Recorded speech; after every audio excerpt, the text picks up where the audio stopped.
నేను సనాతన ధర్మాన్నే పాటిస్తున్నానండి, సనాతన ధర్మాన్నే పాటిస్తున్నాను, సనాతన ధర్మాన్నే నేను పాటిస్తున్నాను. వేదాల ప్రకారంగా దేవుడు ఒక్కడనే నమ్మాను, వేదాల ప్రకారంగా దేవుడు పుట్టడు మరణించడు కనిపించడం నమ్మాను, వేదాల ప్రకారంగా పురాణాల ప్రకారంగా మొహమ్మద్ ప్రవక్త వస్తారని ఉంది, మొహమ్మద్ ప్రవక్త నమ్మాను. కాబట్టి కనుక కన్వర్ట్ అయ్యాల్సిన అవసరం లేదు, నేను రివర్ట్ అయ్యాను. రైట్. వేదాల ప్రకారంగా ప్రసాదం తినకపోతే మహాపాపం అని ఉంది. చూడండి, మీరు దేవుని దగ్గర పెట్టింది తింటాను, విగ్రహాల దగ్గర పెట్టింది తినను. చెప్తాను దానికి సంబంధించి. భగవద్గీత 9వ అధ్యాయం 27వ శ్లోకం ఉంటే తీయండి మీరు. అర్జున, నువ్వు ఏమి చేసినాను, హోమం నడిచినాను, నీవు నాకు ముందుగా అర్పింపుము. మను ధర్మశాస్త్రంలో కూడా చాలా స్పష్టంగా ఉంది. వినండి వినండి సార్, మీరు క్వశ్చన్ అడిగినప్పుడు వినాలి, మీరు క్వశ్చన్ అడిగినప్పుడు వినాలి, మీరు క్వశ్చన్ అడిగినప్పుడు వినప్పుడు ఎందుకు అడుగుతున్నారు? మీకు చెప్పే విషయం ఏంటంటే, మను ధర్మశాస్త్రంలో వేద ప్రోక్షణము చెయ్యక ఊరకే చంపబడినటువంటి పశు మాంసాన్ని మీరు తినకూడదు అంటే ఇక్కడ దేవునికి ముందు సమర్పించండి, దేవుని దగ్గర పెట్టింది నేను తింటా అండి. మీరు ఎక్కడో ఒక చెట్టు దగ్గర లేదా బాబా దగ్గర లేదా విగ్రహం దగ్గర లేదా దర్గా దగ్గర పెట్టిన తిన, దర్గా దగ్గర ప్రసాదాలు కూడా నేను తినను. దేవుని దగ్గర, మిమ్మల్ని నేను పుట్టించిన దేవుడు ఉన్నాడు కదా, ఆ దేవుని మీ పేరు మీద ఇవ్వండి, నేను తింటాను. రైట్. మసీద్కి వెళ్ళి ఎందుకు ప్రార్థనలు చేస్తున్నారు? మసీదుకి వెళ్ళి ఎందుకు ప్రార్థన చేస్తారంటే అక్కడ దేవుడు ఇక్కడ అక్కడ దేవుడు సార్ మసీదు కాదు. ఇక్కడ ఇప్పుడు నమాజ్ టైం అయిపోయింది, ఇక్కడ నేను నమాజ్ చదువుకుంటాను. రైట్. నేను బండ్లో ఉన్నప్పుడు నాకు ఒకవేళ నమాజ్ చదివేటటువంటి ప్లేస్ లేనప్పుడు నేను కారులో నమాజ్ చదువుకుంటాను. 365 రోజులు ఇస్లాం సోదరుల ఇంట్లో అంతా పెట్రోల్ డీజిల్ అన్ని సేవ్ అయ్యాయి. ఇక్కడే ప్రార్థన చేసుకుంటే మీ ఇళ్లలో చేసుకునేవాళ్ళు. దానికి మసీద్ ఎందుకు, దానిపైన మైక్ ఏంటంటే ఇంత లాజిక్ ఎందుకు మాట్లాడతారు? ఇప్పుడు లాజిక్ కాదు, ఇప్పుడు ముందు లాజిక్ మాట్లాడేటప్పుడు లాజిక్ ఏంటో తెలిసి ఉండాలి. నేను చెప్పే విషయం ఏంటంటే, దేవుడు ఒక ధర్మాన్ని ఇచ్చేసి, దేవుడి దగ్గర ప్రసాదం అంటే దేవుడు ధర్మాన్ని ఈ విధంగా పాటించండి అని చెప్పుకున్నప్పుడు అక్కడ మహేందర్ లేదా బ్రదర్ సిరాజ్ యొక్క వాల్యూ ఏం లేదు. అక్కడ దేవుడు చెప్పిన విధంగా దేవుడు చెప్పిన. ఇప్పుడు మసీదుకి ఎందుకు వెళ్తారంటే, మసీదుకు వెళ్ళడం వల్ల వాళ్ళందరూ కలిసి సమయానికి, ఇంట్లో ఏంటంటే ఏ టైం అంటే ఆ టైం, అలా కాదు, మసీద్కి వెళ్ళడం వల్ల అందరూ ఒక వరుసలో నిలబడి నమాజ్ అవుతారు. అక్కడ ధనవంతుడైనా అంటే కేవలం పురుషులు అని చెప్పేయండి, స్త్రీలు వెళ్లే మసీదు కూడా ఉంది. స్త్రీలు కూడా శుక్రవారం. ఎవరు చెప్పారు మీకు? మీరు ప్రవక్త వారు చెప్పారు. వినండి సార్, వినండి. ప్రవక్త వారు చెప్పారు మీ స్త్రీలు గనక మసీదుకు వెళ్తారంటే వాళ్ళని మీరు వదిలిపెట్టండి. ఇప్పుడు కూడా హైదరాబాద్ లో దాదాపుగా 200 మసీదులో శుక్రవారం రోజు వాళ్ళు వచ్చి నమాజ్ చదువుతారు లేడీస్. మీకు తెలియనప్పుడు 100% పెద్ద అబద్ధం సార్. ఎవరు? ఆడవాళ్ళకి. సరే, మిమ్మల్ని నేను తీసుకెళ్తాను. ఇప్పుడు ఈ సిగ్నేచర్ స్టూడియో సమక్షంలో నేను చెప్తున్నాను, మిమ్మల్ని నేను మసీదుకి శుక్రవారం, ఇప్పుడు కమింగ్ శుక్రవారం మిమ్మల్ని తీసుకెళ్తాను, మీరు రావాలి. కమింగ్ శుక్రవారం మిమ్మల్ని తీసుకెళ్తాను. అక్కడ స్త్రీలు పురుషులు ఉన్నారా లేదా మీరు చూసి వచ్చిన తర్వాత మీరు వీడియో చేయండి. ఈ ఛాలెంజ్ నేను స్వీకరిస్తున్నా. సిరాజ్ గారికి కూడా షాద్ నగర్ లో నేను ఒక మసీద్కి తీసుకెళ్తా. ఒక్క లేడీ లేకపోతే మీ పరిస్థితి ఏంటో సార్. ఇప్పుడు ఒక్క మసీద్, ఇప్పుడు నేను ఏమంటున్నా, వినండి మహేందర్ గారు, ప్రజల్లో చైతన్యం రావాలండి, ముస్లింలు కూడా చైతన్యం రావాలి. ఇప్పుడు నేను నా వీడియోస్, చాలా వీడియోస్ ఉన్నాయి, ఆ వీడియోస్లో నేను ఏం చెప్పానంటే, ముస్లిం సమాజంలో సంస్కరణ రావాలి, ముస్లిం సమాజంలోని మహిళల్ని మసీద్ ఎందుకు పంపిస్తారని నేను వీడియో చేస్తున్నాను. ఇప్పుడు ఓన్లీ ముస్లిం చైతన్యం కావాలా? ఇప్పుడు మళ్ళీ ఎవరు? క్రిస్టియన్ చచ్చిపోవాలి. అందుకోసమే కదా అందరినీ కలుపుకున్నాం. అందరు ఇప్పుడు ఇక్కడ సార్, ఇక్కడ హిందువులు ఏకం కావాలి, ముస్లింలు ఏకం కావాలి. నేను భారతీయులంతా ఏకమవ్వాలి, భారతీయులంతా కావాలన్నారు. ఏ విషయంలో చెప్పాను? మసీదులో స్త్రీలను పంపించే విషయంలో చైతన్యవంతులు అవ్వాలి అని చెప్పాను. స్త్రీలకి కొద్దిగా ప్రాధాన్యత తగ్గినట్టు, బాధ పెట్టినట్టుగా ఖురాన్ చెప్పినట్టుగా చాలా మంది చెప్తూ ఉంటారు. చాలా మంది చాలా రకాలుగా చెప్తుంటారు. నిజంగా ఖురాన్ లో ఉందా? అందులో నేను అడుగుతాను, మీరు చెప్పండి. స్త్రీలకు బుర్కా ఎందుకు ఇచ్చారు? ఒకటి, మీకు మాత్రమే సొత్తు, పురుషుడికి మాత్రమే స్త్రీ ఒక సొత్తు, మీకు మాత్రమే అర్పించాలి, మీ అవయాలు వేరే వాళ్ళకి ఎక్స్పోజ్ చేయకూడదు, కొద్దిగా బాగుండాలి, అది చీరైనా సరే బుర్కా అయినా సరే ఏదైనా సరే. ఏకీభవిస్తారా? ఓన్లీ బుర్కా మాత్రమే ధరించాలని ఏకీభవిస్తారా? సార్, ఇప్పుడు నేను ఈ గ్రంథాలని పక్కన పెట్టేస్తే, ఇప్పుడు నా ఇంట్లో ఉన్నటువంటి నా భార్య అయినా నా చెల్లి అయినా, ఇప్పుడు ఆ చెల్లి ఏంటంటే వేరే వాళ్ళు, పరాయి వాళ్ళు వేరే దృష్టితో చూడడం అయితే నేను ఇష్టపడను. ఇస్లాం ధర్మంలో బుర్ఖా అనేది ఏదైతే ఉందో, పరదా పద్ధతి 33వ అధ్యాయం 59వ వచనం సూర అల్-అహ్జాబ్ అంటారనమాట. మీరు గౌరవింపబడడానికి, గుర్తింపబడడానికి మీ వక్షస్థలాలను ఓని అంచులతో కప్పుకోండి, మీ తలపై అది వేలాడ తీసుకోండి అని ఖురాన్లో ఒక ఆజ్ఞ ఉంది అనమాట. పరదా ఖురాన్లో 33వ అధ్యాయం 59. ఒకసారి చదివితే బాగుండేది. మీదేమో సార్, మీ దగ్గర పెద్ద, ఇప్పుడు అందరూ పాస్టర్లు పండితులను కూర్చోబెట్టి మాట్లాడుతున్నారంటే చతుర్వేదాలు, రామాయణం, తర్వాత మీకు ఖురాన్ అన్ని ఉన్నాయి. అయితే ఆడవాళ్ళకి అయితే పరదా ఉందని అయితే ఖురాన్లో 33వ అధ్యాయం 59వ వచనంలో పరదా ఆజ్ఞ ఉంది. కానీ ఇప్పుడు ఏదైతే మొత్తం ఇప్పుడు బ్లాక్ బురహాలు వేసుకొని తిరుగుతున్నారు కదా అలాంటి బ్లాక్ కలర్ అని ఎక్కడ కూడా చెప్పబడలేదు.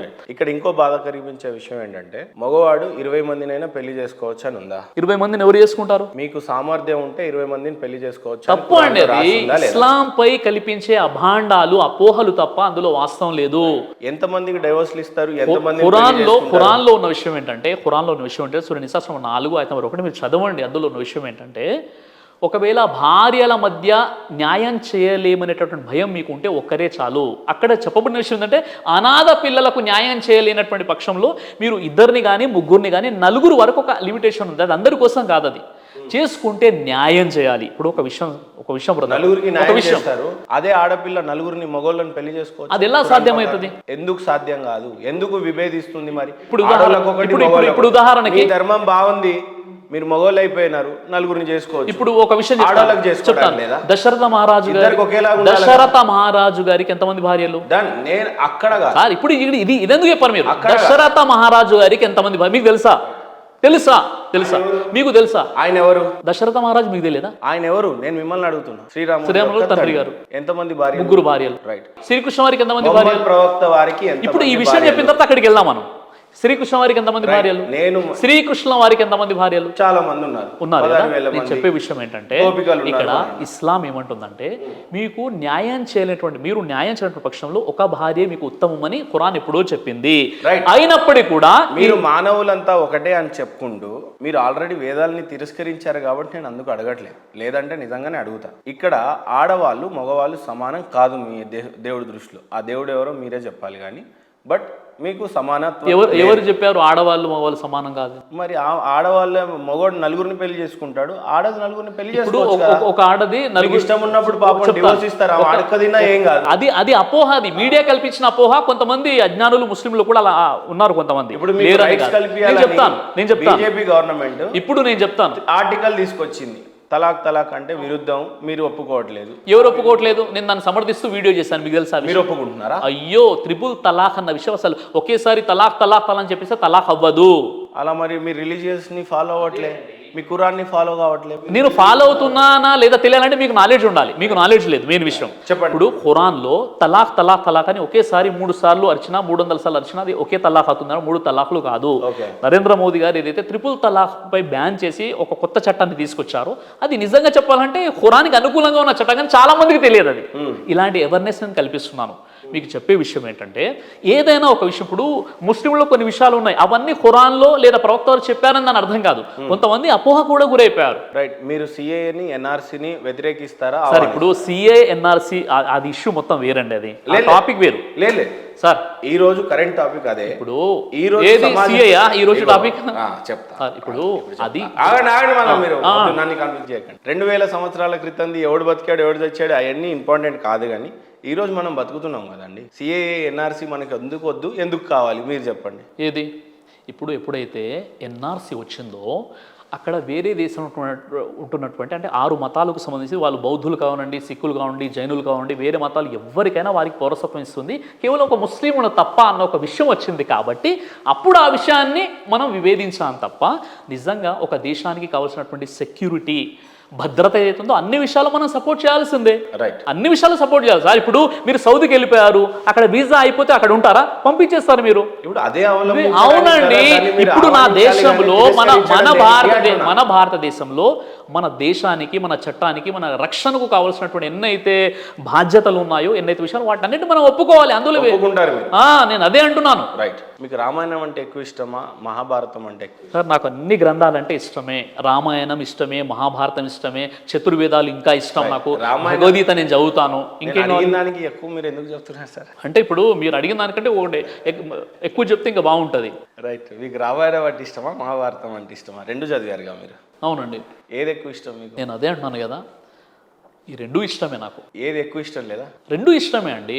2 ఇష్టమే కాబట్టి రెండింటి గురించి చెప్పండి. మహాభారతం ఎందుకు ఇష్టమో చెప్పండి, రామాయణం ఎందుకు ఇష్టమో చెప్పండి. సార్ రామాయణంలో వాస్తవంగా 2 ఇష్టం లేదు అని అంటారు అనుకున్నా మిమ్మల్ని, కానీ మీకు 2 ఇష్టం అన్నారు కాబట్టి నాకు మీరు బాగా ఇష్టం అయిపోయారు. ఇంకా ఎందుకు ఇష్టం? మీకు ఇష్టం ఉండకూడదు అనేది నా ఉద్దేశం. ఆ ఉద్దేశంతో మీరు మీ మైండ్ సెట్ చేసుకుని ఉన్నారు కాబట్టి మీకు అలా అనిపిస్తుంది. రైట్. ఇప్పుడు మీకు ఎందుకు ఇష్టమో చెప్పేస్తే. రామాయణం ఏంటి సార్? శ్రీరాముల వారి యొక్క జీవితానికి సంబంధించి రామాయణంలో చాలా విషయాలు ఉంటాయన్నమాట. రామాయణంలో చాలా అద్భుతమైనటువంటి స్టోరీ ఉంటుంది. మహాభారతంలో కూడా కౌరవులకు పాండవులకు జరిగినటువంటి కురుక్షేత్ర యుద్ధానికి సంబంధించినటువంటి విషయాలు ఉంటాయి. అందులోనే ఒక భాగం భగవద్గీత. ఇలా గొప్ప గ్రంథాలు అవి. రామాయణం నుంచి మీరు ఏం నేర్చుకోలేదా మీ నిజ జీవితం? ఎందుకు నేర్చుకోలేదండి? ఇప్పుడు రాముడు కలిగి ఉన్నటువంటి సహనమైన రాముల వారి యొక్క ఉపదేశాలైనా చాలా విషయాలు ఉంటాయి. ఇప్పుడు ఏది నేర్చుకున్నారంటే ఏం చెప్పగలుగుతాం? అన్ని విషయాలు నేర్చుకోవాల్సిన విషయాలే. ఇంకా ఇప్పుడు కూడా నేను స్టూడెంట్నే, ఇప్పుడు కూడా విద్యార్థినే, ఇప్పుడు కూడా నేను పొద్దున కూడా గంట సేపు చదివాను నేను. మీరు విద్యార్థులు అంటే ఏ రకమైన విద్యార్థి అంటే నేను సెల్ఫ్ స్టడీ అనేది ఇప్పుడు కూడా చేస్తున్నాను. ఏం చదివారు మీరు సార్? ఇప్పుడు నేను ఒక విషయం చెప్తాను మీకు. చెప్పే విషయం ఏంటంటే సార్, మనం స్పష్టంగా మనం అర్థం చేసుకోవాల్సినటువంటి విషయం ఏంటంటే, ఈ రోజు వరకు కూడా నేను ధార్మిక విద్యార్థిని. అంటే నేను భగవద్గీత చదువుతున్నాను, వేదాలు చదువుతాను. అయ్యో, మీరు ఇంకా ఈ ట్రాన్స్లో ఉన్నారు. నేను అడిగింది నిజంగానే మీరు ఏం చదివారు అని. నేను అదే అంటున్నాను, డిగ్రీ ఏం చదివారు అని. నేను చెప్పే విషయం ఏమంటే సార్, నేను డిప్లొమా ఇన్ స్పిరిచువల్ స్టడీస్ అని ఒకటి ఉంటుంది, డిప్లొమా ఇన్ ఇస్లామిక్ స్టడీస్, ఇవన్నీ చేశాను. వాటిని పక్కన పెట్టేస్తే నేను మీకు చెప్పే విషయం ఏంటంటే, ధార్మికత ఆధ్యాత్మికత అన్న విషయం ఏదైతే ఉందో, ధార్మిక గ్రంథాలు, అది ఒకరోజు చదివేసి పక్కన పెట్టాల్సిన గ్రంథాలు కాదండి. అవి ఏంటంటే ప్రతిరోజు కూడా మనం చదువుతూ ఉండాలి. కొత్త కొత్త విషయాలు తెలుస్తూ ఉంటాయి. ఒకవేళ లేదు సిరాజ్ గారు, ఇప్పుడు ఆయన ఏం చెప్పారు, ఋగ్వేదంలో మీరు అల్లా అన్న పేరు లేదండి, ఇలా అనేది ఉంది అని చెప్పారు. నేను ఎప్పుడైతే ఆయన చెప్పారో దానిపైన మళ్ళీ నేను రీసెర్చ్ చేస్తున్నాను, ఏముంది అసలు యాక్చువల్లీ ఆ మూల పదం ఏంటని.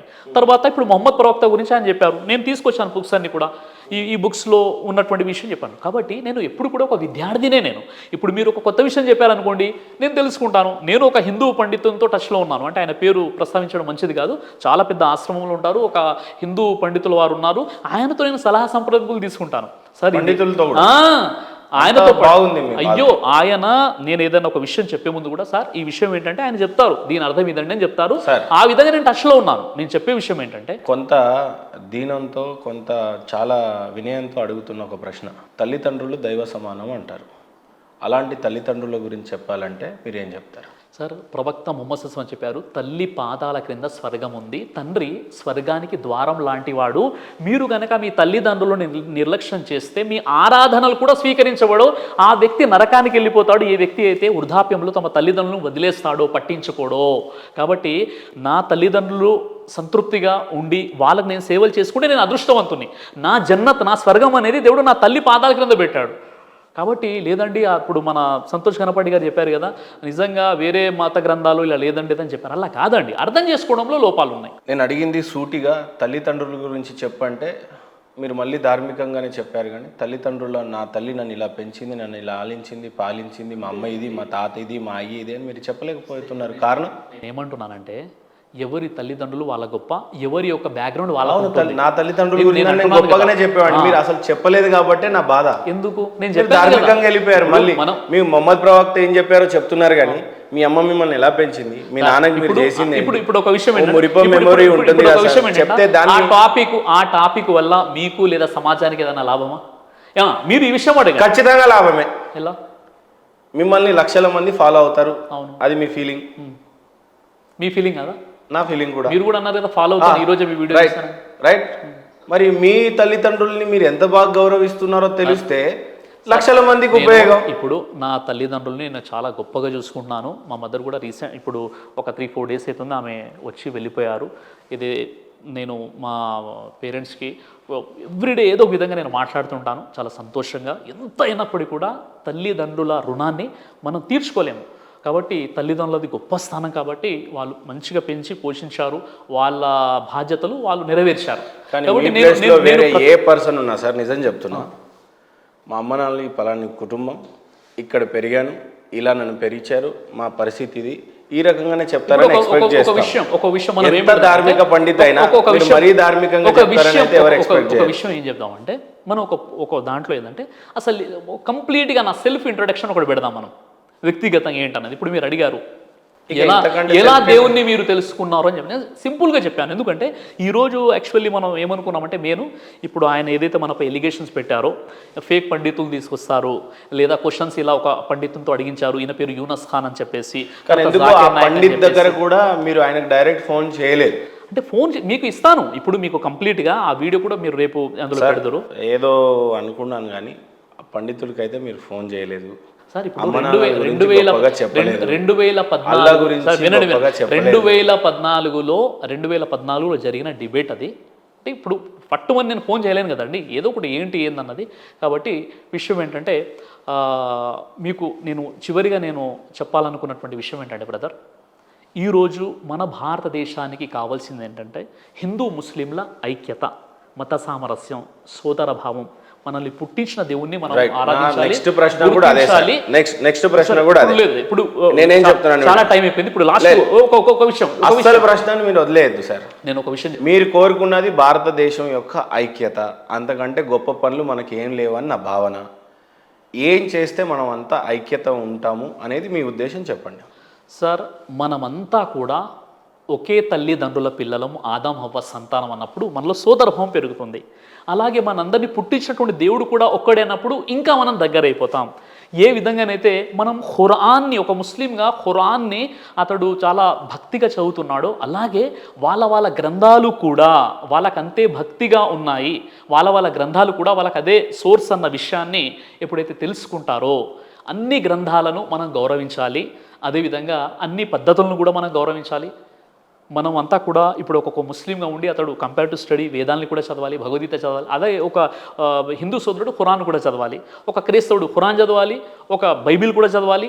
ఈ విధంగా అన్ని గ్రంథాలు చదువుతున్నప్పుడు తులనాత్మక అధ్యాయం ద్వారా ఏమవుతుందంటే మనలో ఉన్నటువంటి ఏదైతే గ్యాప్ ఉందో, ఏదైతే వ్యత్యాసం ఉందో, తేడా ఉందో, అది దూరం అయిపోతుంది అనమాట. ఇప్పుడు ఏంటంటే సార్, ఇప్పుడు నేను ఒక ముస్లింగా నేను భగవద్గీత చదువుతున్నాను అనుకోండి, నాకు చాలా విషయాలు తెలుస్తున్నాయి.